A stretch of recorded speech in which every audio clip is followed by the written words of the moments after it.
This is Kosmographia, the Randall Carlson podcast.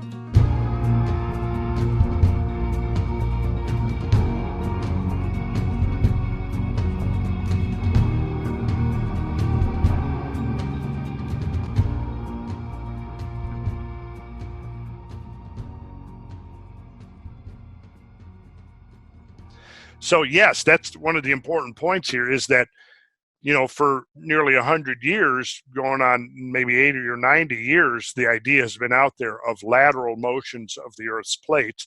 Since about the 1960s, continental drift has been an accepted part of, geological activity, right? Geophysical activity of the Earth. But I think what's been underappreciated is the possibility of the vertical motions. And that's what we were talking about in previous podcasts. And it's very possible that some of these vertical motions were considerable. I mean, hundreds, if not even 1,000 or more feet. So that being plausible, if there's any kind of a scientific explanation at all for the idea of a subsiding landmass within an ocean basin, it would be the isostatic changes, the isostatic adjustments of the Earth's crust due to glacial loading and unloading. And so to set the context, we're looking at this, you're seeing this image right now, right, of the present coastlines. We see it. Yeah. And so we're going to toggle back and forth between now and, say, late glacial maximum, 15 to 18,000 years ago. So when you do this, and if you look very carefully, you will see, I'll just say, look down here at the peninsula of Florida, what happens when I toggle. You see Florida itself is about double the width. Oh, yeah. You see that? That is awesome. That is yeah. Neat. Yeah, and you look at the islands down here, Cuba, you could almost swim from Florida to the islands that are now much, much smaller. And so again, this would have been a place where you could have had an emergent civilization. You could have had what's the thing in the middle of the Atlantic Ocean right there? Oh, I don't know. What is that? Could it be the Azores Plateau? I think it might be. Okay. So speaking of the Azores Plateau, now that we have a context for our discussion of Atlantis, let us go back, and I am going to stop the screen share so we can see everybody's handsome faces again. And if we're going to go back to 1948, right? All right. Mike, you weren't even here in 1948, were you?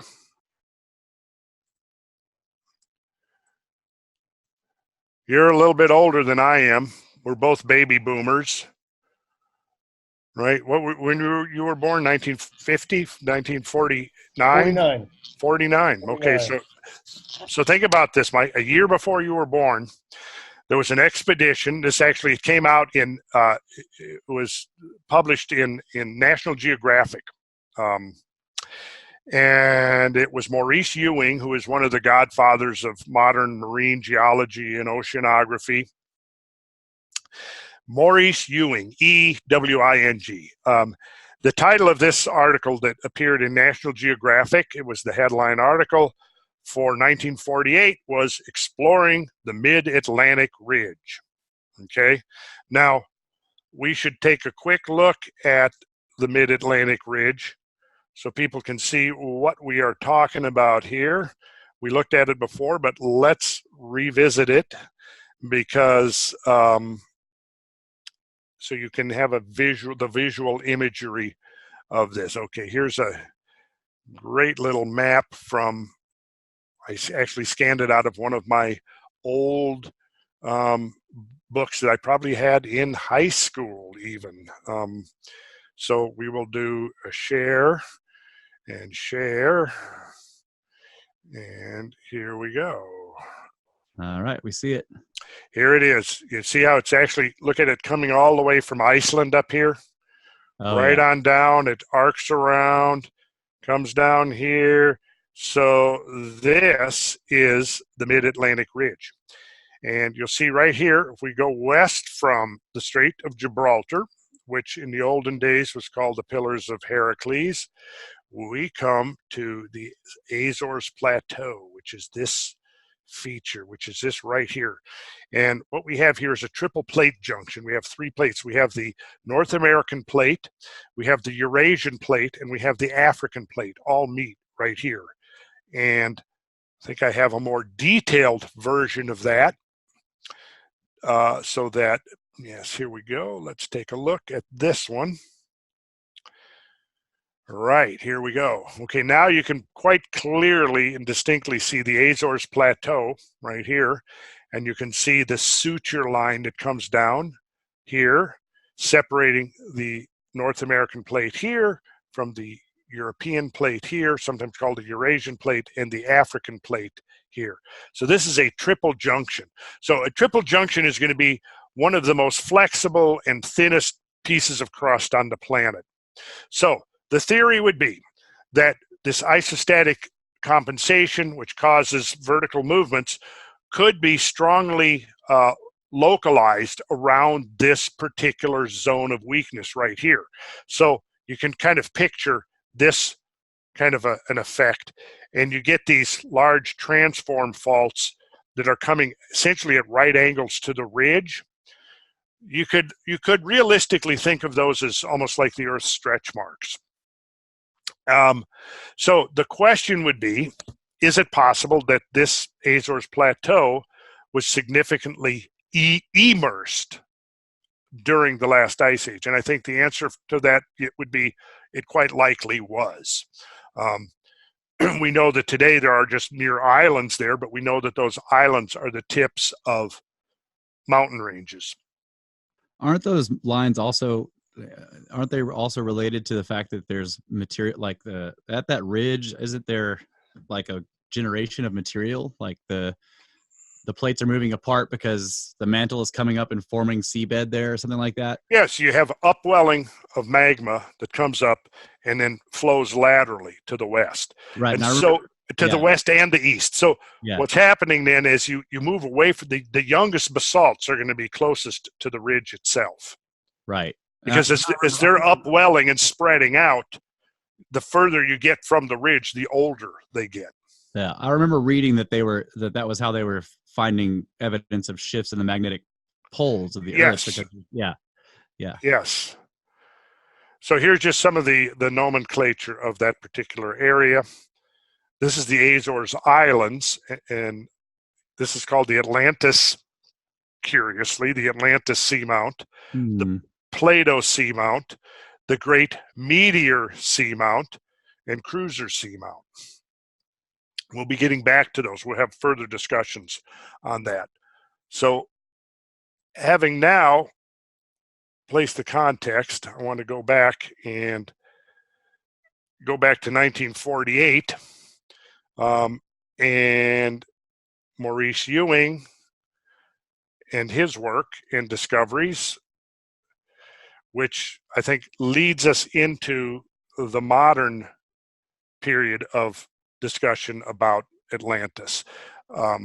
You know that prior to what I would call the modern period, that sort of really, I think, inaugurated in the 60s and 70s, you had a huge spike of interest in Atlantis that came in the wake of the publishing of Ignatius Donnelly's works in the early 1880s. And then you had, it sort of went into abeyance for a while, but you had ongoing interest that then you had a very large revival coming about the 1960s and 1970s. Yeah, I think we talked about Ignatius Donnelly and we did. So we won't revisit that at the moment. What I'm going to do here is I'm going to stop my share, and so getting back to Maurice Ewing. So I'm gonna just quote a little bit here from the article. So and it's written by Maurice Ewing. He says, okay, in quotes, "We're over the ridge. All hands were tense as the word spread through the little research vessel Atlantis, for it meant we had reached our goal. A mile or so beneath our keel stretched the gloom-shrouded peaks, valleys, and ridges of the longest mountain system on Earth, the mysterious Mid-Atlantic Ridge, which we had come to explore. And of course, they want to make sure that everyone understands. They say, though our ship was named Atlantis, we had no illusions of solving that age-old mystery. So a rather wild idea had led us to devote 4 hours to this particular rock dredging. Now, what they were doing was they were actually pulling dredges along the ocean floor to scoop up rocks and materials off the flanks of the Mid-Atlantic Ridge. Okay? So our hypothesis was that the long level terraces with sediments ranging up to 3,000 feet in depth were submerged shorelines. Okay, so they had noticed along the Mid-Atlantic Ridge that there were level terraces. Okay, you got to picture that, right? So they thought, could these possibly be shorelines? So this is what they're going to try to get to the bottom of by dredging off materials off of these terraces. If so, if they were in fact shorelines, the steep cliffs rising from them should have boulders at their bases, as do wave-cut cliffs on our shorelines today. And he says, it is, of course, extremely radical speculation to identify these level stretches more than 2 miles below the sea surface as former beaches. Such a theory would require the obvious but almost incredible conclusion that the land here has subsided 2 miles, or else the sea has risen by that amount. Much work will have to be done before this startling theory can be proved or disproved. In any case, we were encouraged to find that at the bases of the cliffs above such terraces, rocks and boulders could be readily obtained. Wow.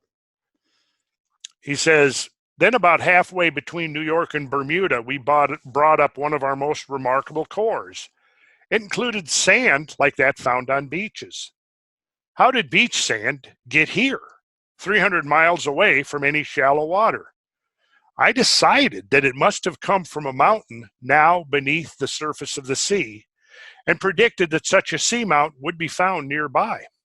Months later, in April, a mountain, as forecast, was discovered by the Woods Hole Oceanographic Institute. At least a mile high, the mountain lies at approximately 36 degrees 42 minutes north and 67 degrees 57 minutes west. If the peak is the source of the sand, it must once have stood at or above the level of the sea, since sand is formed by weathering and wave action. This indication that the sea bottom has subsided or the sea itself has risen coincides with some scientists' interpretation of the submarine canyons off many coasts. The same core told us a further story of changes in the ages past. The sand contains the remains of bottom-dwelling creatures living today in present oceans, but confined to much shallower and colder water. The upper part of the core consists of a brownish silty mud containing quantities of the tiny shells of the warm water-loving creatures which flourish today in the Gulf Stream. And similar warm water forms appear in the layers of the silty mud below the sand. With this evidence, reports David Erickson, who had charge of the analysis of bottom samples, we can be quite sure that the sand layer was deposited during the most recent ice age, when tremendous masses of ice largely covered Canada and the northern parts of the United States, Europe, and Asia. Right, so let's pause there for a moment. If this mountain was above sea level during the Ice Age. I mean, this we're talking about we're talking about 20,000 years ago or less, right? So, and again, that research is being done in 1948. Yeah, 1948, exactly. So I've always had a question too about that. Like, shouldn't there be, if the sea levels rose that much, most coral doesn't grow. I mean, it won't form if the water is much deeper than 100 feet or something like that, right? well, that is what led John Shaw, the late great John Shaw, to devise his model of the CREs, catastrophic rise events. And he got that model from studying coral systems, reef systems around the planet that had drowned because of such rapid sea level rise. So CREs, catastrophic rise events. Right. And so that also means that all the coral formations we have, the Great Reef off of Australia, all that stuff is only 10,000 years old or so. Presumably. Yeah. If somebody has more information on that. But yeah, that would certainly be something that would be worth looking into. Yeah. I mean, to folks listening to this stuff, I hope it is becoming more and more clear that there's an enormous amount of work that needs to be done to resolve these issues, these mysteries. A lot of scientific work that has to be done. There's many unanswered questions. I mean, it's regrettable that there's a lot of people walking around out there right now under the illusion that it's all figured out, and that there are some authorities ensconced in some in their ivory towers or wherever it is that have it all figured out. And so if they make this pronouncement that, we know that whatever, carbon dioxide is now the sole driver of climate, it's like the authorities have spoken. And we're going to try to dispel that illusion on the part of a lot of people and try to wake people up to the idea that, there are a lot of unanswered questions yet. So now let's go forward 1 year to 1949, and National Geographic has another article, a follow-up by Maurice Ewing, because based on a subsequent expedition. So this was entitled New Discoveries on the Mid-Atlantic Ridge, came out in National Geographic 1949. The article begins, "Stand by to lower away." As this cry sounded, all hands crowded to the rail of our little research ship Atlantis, rolling easily as she lay hove to on the gray mid-ocean swells. It was a tense but eagerly awaited moment on our second voyage of exploration of the Mid-Atlantic Ridge, the world's longest mountain range, which runs a full mile deep under almost the whole length of the Atlantic Ocean. Some of the things we found on this second cruise create new scientific puzzles. One was the discovery of prehistoric beach sand in 2 core samples of the bottom, brought up in one case from a depth of 2 and in the other nearly 3.5 miles, far from any place where beaches exist today. So, drowned paleo beaches. Paleo beaches, yeah. So these are. So this is the second mission out of the research vessel Atlantis, and they go down and they're finding 3.5 miles down. They're finding beach sand. Yeah, that's presumably crazy. The remnant of a beach. So, sometime in the distant past, this sand found deep beneath the ocean must have been located on a beach at or near the surface of the sea. Either the land must have sunk 2 to 3 miles, or the sea once must have been 2 to 3 miles lower than now. Either conclusion is startling. Yeah, or a combination of the two is what I'm thinking, right? That's probably what, like the land was higher and the sea was lower. Yes, the land was higher. Well, yes, the sea bottom is now lower than it would have been during the Ice Age. I think that's the conclusion we can draw from this. The sea level is higher, the sea bottom is lower. And in some cases, maybe lower by a very significant amount. If that's the case, you're talking about an Atlantic Ocean that was essentially much, much shallower. And the Atlantic Ridge itself would have been a mountain range above water. They're essentially splitting the Atlantic into two. It's a weird thought to contemplate. I'm not sure. It is pretty weird. Well, let's go on. There's more. I mean, we're just barely getting into this, you see. That's what's so ridiculous about then somebody coming along in 1978 and authoritatively declaring that, no, there was no possibility of a sunken landmass in the Atlantic Ocean. And so therefore, you know, we can dismiss the whole idea of Atlantis as being geologically untenable, and we can forget about it. And all of the 13 propositions that Ignatius Donnelly proposed back, well, of those, only 2 of them are geological, and if we dismiss those, then the other 11, we can ignore those as well. That was the whole psychology of there. And at that, you see, at that point is when you begin to see all the shift in post 1977-78, right? With this authoritative declaration that you know, the ocean bottom showed that there was no sunken landmass there that could have ever plausibly been associated with the tale of Atlantis. And so at that point, you start getting this proliferation of books and research looking in all of these other places and claiming that they're Atlantis. And then torturing the details of Plato's narrative enough in order to get that narrative, get their interpretation of Atlantis to conform somehow to Plato's narrative. And of course, the most famous and probably the dominant contender of that was the eruption of the volcano Terra on the island of Santorini, which would have destroyed Santorini and also wiped out the Minoan civilization on Crete. And so that particular event is the one that's usually invoked. If anybody's going to give any scientific credence to the story of Atlantis, that's the one that is usually invoked. But yeah, and they just claim that Plato made some kind of error in dating. Yeah, right? Exactly.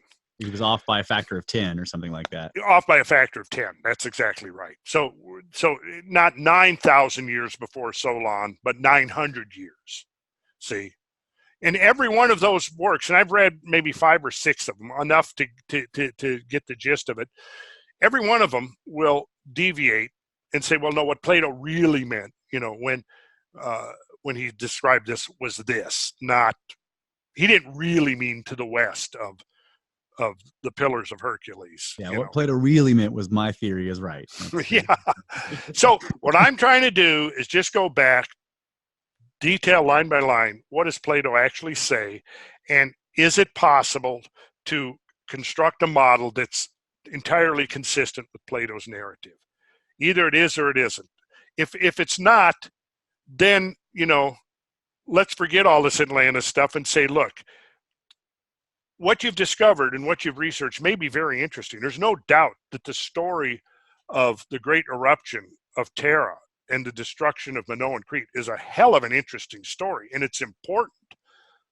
But let's not say it's Atlantis, because, I mean, how many details can you change and still say that it's Atlantis and not something else? Okay, so let's go on. In between 1947 and 1948, at about the same time, there was a Swedish deep sea exploration going on, and was led by a scientist named Hans Petersen. And in 1954, he published a work called The Ocean Floor, published by Yale University Press. And he talks about the discoveries of this Swedish deep sea expedition. So he goes here, he says, a very different type of deep sea sand is found about 1,500 nautical miles further west, slightly north of the equator, here from a depth of about 4,400 meters, which is about 1,000, whoops, what did I say, 4,000? Yeah, 4,400 meters 4,400, yeah. times 3.28 would be, that's 14,000 feet below sea level. So that works out to be over 2.5 miles, okay? Here, from a depth of about 4,400 meters, the core sampler brought up a core nearly 9 meters long, the uppermost parts of which consisted of a fairly homogeneous, fine-grained, deep-sea clay, like exactly what you would expect, right? That, because under normal circumstances, you've got this continually raining deposition of sediment onto the ocean floor, right? And it builds up these layers of clay, which are mostly the shells of the forams and the little benthic and neurotic creatures that are in the ocean, the planktonic creatures and so on that are in the ocean. They die, and you gradually create these layers that are like clay, right? So the uppermost parts consisted of a fairly homogeneous, meaning uniform throughout, right, which is the kind of deposition you have under normal gradualistic uniform environments, right? Okay, yeah. A fine-grained, again, fine, implication that it's, there's not huge energies involved or great turbulence or anything like that. In the lower part, several layers of sand were found, which mineralogical examination showed to be not mafic, but of continental origin. In other words, mafic is just refers to the type of basaltic oceanic crust that you would find typically in the deep ocean basin. And so what he's saying here is that when they examined the mineralogical content of this sand, it was not of origin from ocean basin rock, but from continental rock. That is, derived from a coastal shelf of some, get this, continent or large island. Yeah. Most surprising of all, in the lowest stratum of this sand were found vegetable remains, twigs, nuts, and bark cotyledonous bushes or trees, bespeaking still more emphatically a continental or island origin. Finally, in the uppermost parts of the same core were found in quotes, displaced fauna consisting of benthonic, shallow water foram shells, which had apparently lived in depths of 100 to 200 meters. Now, this is at 14,400 feet down, right? Yeah, so here they are. Yeah. These are bona fide scientists who are essentially laying the groundwork for what is now modern oceanography and marine geology. And look at what these guys are saying. Look at what they're pulling up and examining and discovering. He goes on to say, one is at a loss to explain how these products of a coastal shelf and supramarine vegetation could have been carried to the position of this find. In the event that a large island harboring vegetation and with a fairly extensive shelf crowned the mid-Atlantic ridge and became submerged during a catastrophe of seismic volcanic character a few 100,000 years ago, material like that found in the cores might have become distributed over the adjacent sea bottom. So in other words, now he's placing the catastrophe with no dating whatsoever, just speculation and assumption of, a few 100,000 years ago. But the point he's making is that in order to explain the presence of the beach sand and the vegetation, what he's invoking is the idea that you had a fairly extensive shelf, as he calls it, that was submerged during a catastrophe. That's the point right there. And that's the takeaway of this. So let's pause for a moment to digest what we've just learned. Is there anything we've learned here that would instantly rule out the possibility of a sunken landmass along the mid-Atlantic ridge? Absolutely not. No. Absolutely not. Do we have a theoretical basis that could explain large-scale vertical movements of the Earth's crust? Yes, we do. We do. Now, with this understanding we have now, are we prepared to say there's absolutely no possibility that a culture couldn't have evolved on a landmass in the mid-Atlantic Ocean during the Ice Age? No reason to say that. No reason to say that. No, not at all. Also, I used a word and a little bit back. Benthonic. I don't know that one. Kyle is going to look that up for us. Okay, I looked it up. What did you find? Okay. Okay, yeah. Rather than my garbled definition, I know what it is, but go ahead.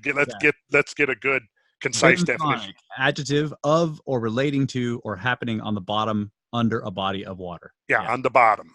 Yeah. As say contrasted with planktonic, which would be within the water column. Benthonic is on the bottom, right? Okay. So just remember, bottom B, benthonic, right?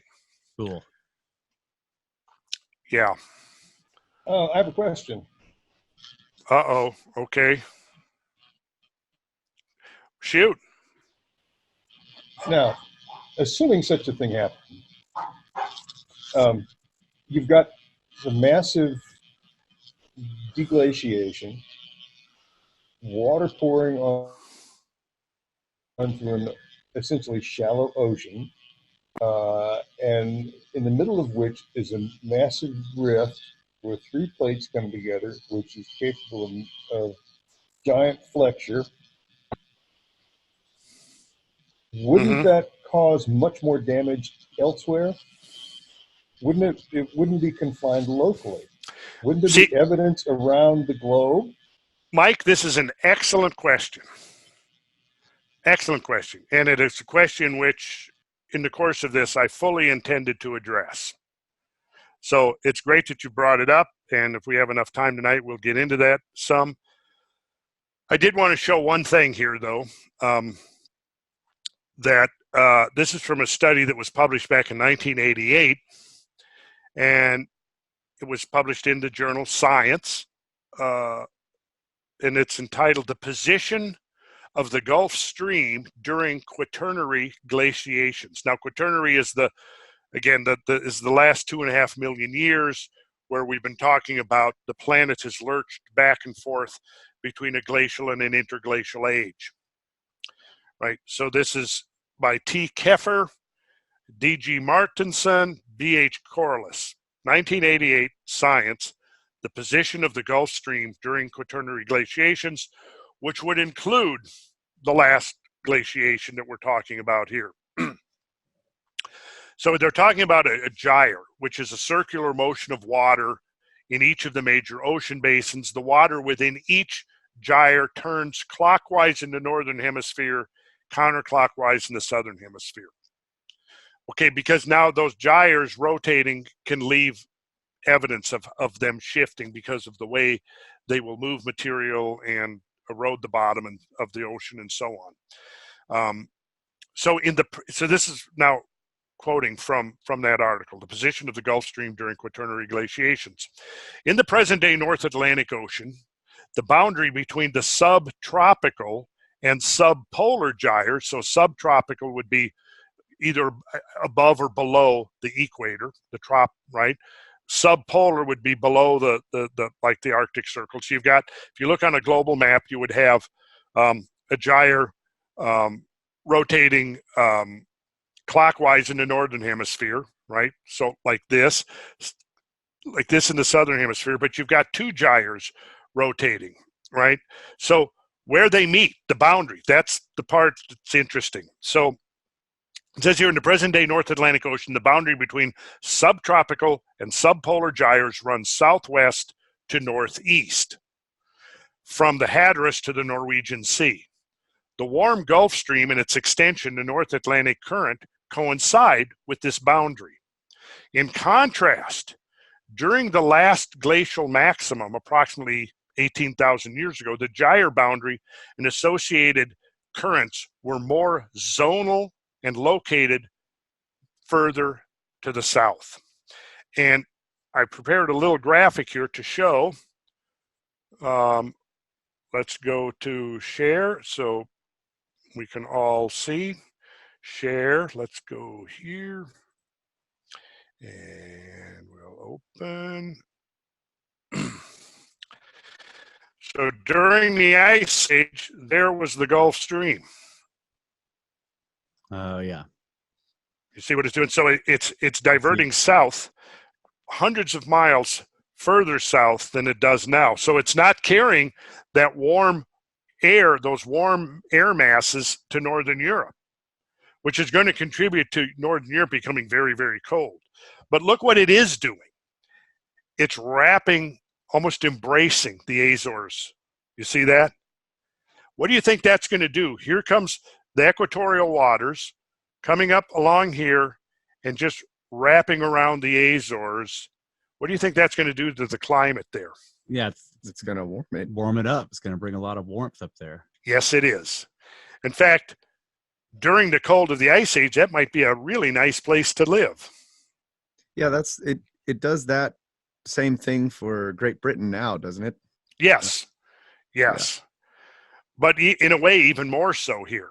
You see, of course, it's bringing up, you got to picture the whole thing is shifted south from what it is now, because the whole planet was much colder then. But the fact that it's pulling where the one place where the climate was closer to modern warmth was the equator. So what's happening here is it's pulling up those warm equatorial waters and wrapping them right around the Azores Plateau and then coming back south. So right there, what that does is it discloses the fact that would have been during the Ice Age. If you're going to start hypothesizing where you might have a culture that could persist and proliferate, right there. See what we're getting at? That makes a lot of sense. Yeah, It and does. it looks like that exposed continental plate on the east coast of North America is what caused it to push south. It can't go past that spot right there, which now the water's up higher and it can go up farther north. Right? Yeah, and in fact, the Gulf Stream now is called the Gulf Stream because it diverts into the Gulf of Mexico and then comes back out. Okay. And which it didn't do during the Ice Age. Yeah, it can't get in there. No, it can't get in there. That's exactly right. So you see, the pieces here are beginning to fall into place. That it would just be premature to rule out the possibility of there being a relatively sophisticated maritime culture that could have evolved on islands in the mid-Atlantic ridge during the late glacial maximum. There's nothing at this point, pseudoscientific about that at all. In a much shallower ocean. In a much shallower ocean. You've also got to note that they weren't subject to all the massive megafauna that would have been on the mainlands. They would have had protection from all those. True, although Plato does mention the presence of elephants. I don't think we got to that part of the quote, but yeah, he mentions the presence of elephants. Which could be domesticated. Which could be domesticated, yes. Yeah, elephants are cool. Mammoths are not cool. They don't like people. That's what I've heard. Who said that? Who said that? All the Clovis guys. Oh, the Clovis. Oh, those guys, yeah. Snorts of derision. Right. I've been practicing my snorts of derision, trying to get it down. Yeah. I was hoping you were going to be working on that. I've been working on it as well. Good. Yeah, we got to have that authoritative snort. Yep, the authoritative snort. Absolutely, yes. And yes, and I'm thinking of the Ace Ventura: Pet Detective when he the sequel when he's in Africa to catch the sacred bat that's been kidnapped or whatever. Yeah, and he's there at the house full of the dignitaries, and everybody's all dressed up to the nines, and he happens to look over and sees this woman coming down the stairs wearing a fur. Oh yeah. You remember that? And remember her consort? Yeah, the Monopoly guy. Yeah, Monopoly guy. That's the guy I'm talking about. Yeah. What was his what was his quote again? I can't remember. Yeah. Anyways, Yes, that guy. He kind of captured the essence. He did. He The did. essence of the snob, yeah. The essence of the snob, yes. So as an assignment, everyone listening to this, go and rent that movie so you can watch that scene and you'll know what we're talking about, the Monopoly guy. And then you can connect that with the snorts of derision, and I think you'll understand where academia is coming from on this matter of Atlantis. So let's get back to looking at the Mid-Atlantic Ridge. Now, 1954, the same year that Hans Petersen was publishing in Science, Maurice Ewing, along with D.B. Erickson and Bruce Heesen, who were, again, sort of the godfathers of this science of marine geology, co-authored a paper that appeared in the Geological Society of America Bulletin. And they're talking about these seamounts that we find close to the Azores Plateau. So are we still screen sharing here? Okay, so these are the seamounts. You see them right down here. Here's the Azores Plateau, and here are the seamounts right there. Okay, so I'm going to stop share, and we will... Yeah, I just want to let you know we're getting up on time here, but, we'll go. We'll wrap it up with this then, and then we'll pick it up again in the next episode. All right. He's talking about these particular seamounts, which are named the Atlantis. So somebody decided that they were going to name this sunken mountain Atlantis, which does seem appropriate. Cruiser. And the third one is called the Great Meteor Seamount. The Great Meteor, right? Like somebody knew what they were doing when they were naming those. Yeah. It's curious. Okay, so the Atlantis, Cruiser, and Great Meteor seamounts rise from a broad ridge or plateau, which extends from the Mid-Atlantic Ridge at 37 degrees north, 32 degrees west, southeast to the Great Meteor Seamount. The Atlantis Seamount, briefly explored in 1947 and 1948, was found by echo sounding and submarine photography to have a fairly flat bedrock summit at about 180 fathoms at depth. So that 180 fathoms would be about 1,080 feet, roughly, okay? Covered in some cases by cobbles and in other cases by current rippled sand. Its slopes are covered with sand or ooze, symmetrically rippled at 400 fathoms and marked by slump features at 570 fathoms. So picture you got this seamount and it's got a flat top. About a ton of flat pteropod limestone cobbles was dredged from the summit area. Okay, get this. One of the cobbles gave a radiocarbon age of 12,000 years. The state of lithification of the limestone, in other words, how you're talking about lithification, you're talking about transformation into a rock-like material, right? Right. So the state of lithification of this limestone suggests that it may have been lithified under subaerial conditions. We defined that, right? What does subaerial mean? In the air. In the air, in the atmosphere, right? Yeah, right. So, right.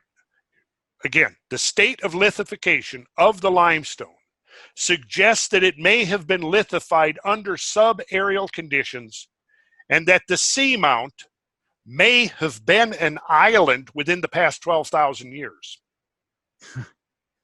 It's crazy how the geologists are like, well, there's no evidence of any island there. They say that, and yet here we are, these people in the 50s basically saying, yeah. It's crazy. Yeah. So the Cruiser and Great Meteor seamounts studied in 1952 have larger, flatter summits at 150 and 165 fathoms depth. These youthful geos, and Kyle, or one of you guys, G-U-Y-O-T, give us the definition. Geos, it's pronounced geos. G-U-Y-O-T? G-U-Y-O-T.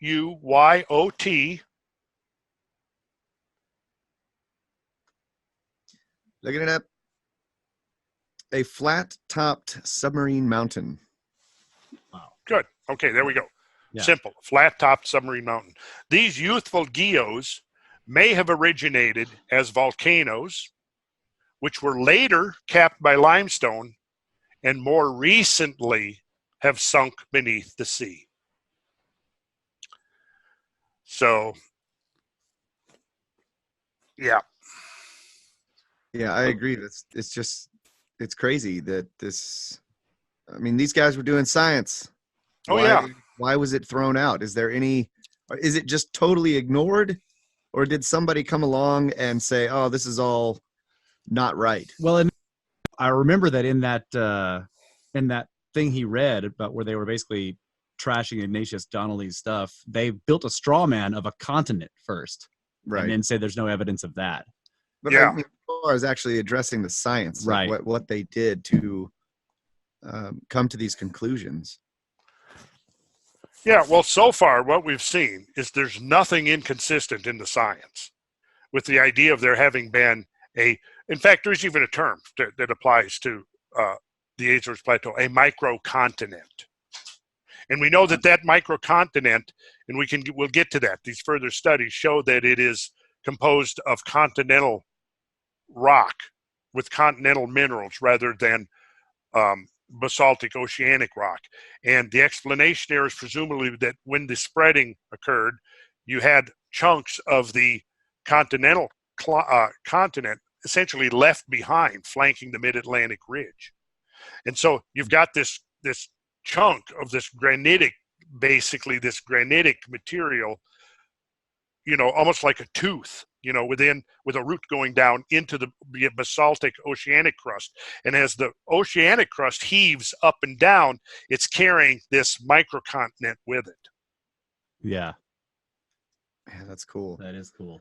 And that piece of microcontinent or whatever is left over from the like the what is it called? The Eurasian megacontinent basically is a piece of that or something. Yeah, when they were Gondwana was together, right? And then they're spreading. You have Africa and Europe moving to the east. You have North America and South America being pushed to the west. You have like a piece of the continental material left behind. Left behind in the middle. Left behind in the middle. Cool. So, yeah, and here, go back to the screen. Are we still in screen share? No. Nope. Okay. Then we will do one last share here before we conclude for the evening. And so people can get this map right here. We'll go back to the Azores Plateau. So here you can see the Cruiser Seamount, the Great Meteor Seamount, the Plato Seamount, and the Atlantis Seamount. So during the Ice Age, I think it's now safe to conclude these would have been large, almost mountainous islands rising above the ocean level. Over here, where you have what is now the islands of the Azores, were probably interconnected, and it's possible that a large section of this submerged microcontinent here was then above sea level. So all the pieces began to fit, and it's almost as if Plato was uncannily accurate. But still, we're still only scratching the surface here of this thing. There's a lot more to it. I keep thinking of Mike's quote from a couple shows ago, how coincidence takes planning. Yeah. he's missed his cue here, Mike, but yeah, that's come up several times with what you're presenting. Mm-hmm. That is a great quote. Our research boat is called Atlantis. Yeah, that's meaningless.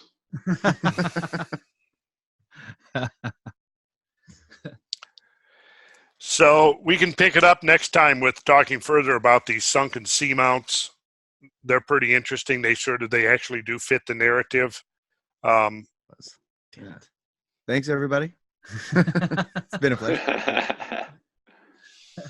You got the ending notes? Where's your piece of paper? Oh yeah, where's my? Well, that's extraordinary, but I'm going to say that's not the end of the Atlantis episodes. Nope. Right.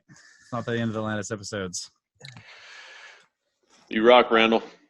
Yeah, good job, Randall. So everybody can get a hold of the Kosmographia crew and Randall at Kosmographia, this with a K, Kosmographia006.2 at gmail.com. That is the email. You send emails there, and Brad gets it, and then that makes sure that all of us gets it, including Randall. And we're already getting some excellent questions that will be brought up on future podcasts. We're going to take time to dig into some of those. That's right. And we're still working on the website, so that's not up yet. But you can get a hold of us by email. We also have the Twitter account, Kosmographia with a K again. A Kosmographia channel on YouTube. If you're watching this there, great. If not, you're probably watching it on GeoCosmicRex. Great, but watch it on Kosmographia too. Subscribe to both. And we also have a Patreon, which is the way to support Randall in his work. And that will also help further Randall's research in the field. So we appreciate that. And we already have some Patreon supporters. So thank you guys so much for doing that. And future supporters, we really, it's awesome. Yes. Yeah. And I think that's it. That was a fantastic episode, Randall. I knew we were not going to be done with Atlantis in this one. We're going to, we'll close it out next time. And then. Oh, you knew, huh? We're only scratching the surface. Am I that predictable? We're still less than 10%. I know. You look at that slide list. It's like 500 something slides. I'm like, come on, man. You can't tell me that we're wrapping this up yet. Yeah. All right. Thank you guys so much. Fantastic podcast, Randall. Can't wait for next week. Yeah. Good night. Good night. Well done. End recording. Bam. All right. Good job, guys. Man, that was badass. This is Kosmographia, the Randall Carlson podcast.